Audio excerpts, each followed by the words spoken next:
أسعد الله أوقاتكم. اليوم نريد نحكي على أول مطبعة دخلت للعراق، وناس راح نستعرض جزء من طباعتها.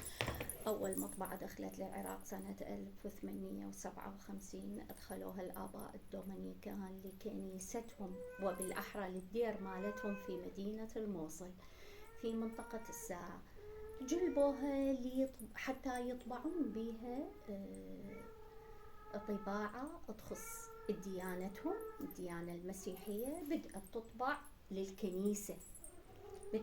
للكنيسة، وللأديرة اللي في الموصل، ثم انتقلت الطباعة لتشمل مدارس الراهبات، المنهاج اللي يدرسون بمدارس الراهبات.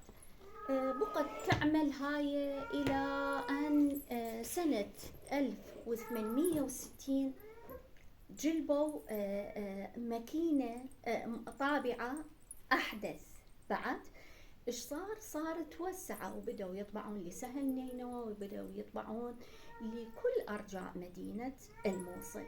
زين، إلى مشارف الحرب العالمية سنة 1914 دخلت الجيوش العثمانية، دمرت وسرقت أجزاء من هذه المطابع. قلنا المطبعة تعمل داخل سراديب الدير في الكنيسة. بعد الحرب رمموا ما انسرق وما دمر لهذه المطبعة، ثم استأنفوا، ولكن بدأ عهد جديد بالطباعة. بدأوا يطبعون للمدارس الحكومية كلها، يعني هنا طلعوا من مدارس الراهبات، بدأوا يطبعون المنهاج الدراسي، بدأوا يطبعون إلى المساجد، من أدعية إلى كتب دينية، بدأوا يطبعون الروايات والقصص، بدأوا يطبعون الجرائد والمجلات. راح نستعرض. بقت في سراديب الكنيسة، ثم تحولت يعني من صارت المطابع كثرت، احتفظوا بها كأول مطبعة دخلت للعراق، احتفظوا بها كتحفة. سقطت مدينة الموصل في الإرهاب اللي طال المدينة، رقم 11 سرقها لهاي التحفة. أنا هسه حابة أعيد الشكر بعد 8 سنوات من إهداء لي هاي التحفة. طبعا هي محفوظة بهذه المادة الكرتونية، هي تحفظ أي مطبوعة أو أي مخطوطة من العث، لأنه حفظ ذكي. أنا أشكرهم للآباء الدومينيكان، وأشكر سيدنا نجيب لإهداء لي هذه المطبوعات حتى تكون من ضمن أرشيفي بصراحة، اللي أفتخر عندي هيك قطعة. هسه راح أبدي أستعرض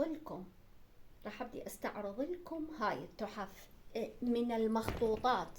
قلنا هم طبعوا باللاتينية، طبعوا مناهج دراسية باللاتينية، شوفوا. طبعوا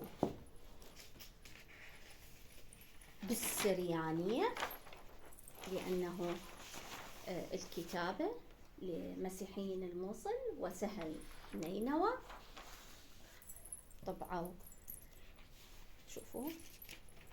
شوفوا هاي السريانية. طبعوا قلنا المناهج الدراسية، هاي المناهج الدراسية هيك طبعوها.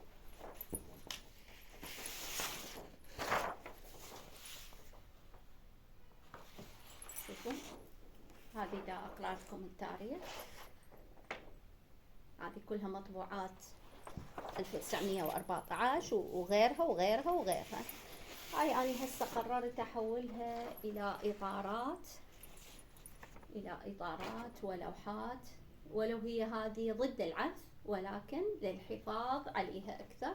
إذن إحنا كنا تحدثنا بنوع من الأول مطبعة دخلت للعراق، وللأسف بدخول رقم 11 ورغم التخريب اللي صار بمدينة الموصل سرقت هاي المطبعة، وهنا تعتبر العراق خسر أحد التحف اللي هي تخص أنه أول مطبعة دخلت للعراق، وأني استعرضت لكم أول طباعة دخلت للعراق، أول مطبعة. شكرا. زهرة زنقنة، قلنا بقت تعمل بسراديب الكنيسة إلى أن توقفت وبقت كتحفة بسراديب دير الآباء الدومينيكان. ألف شكر زهرة زنقنة.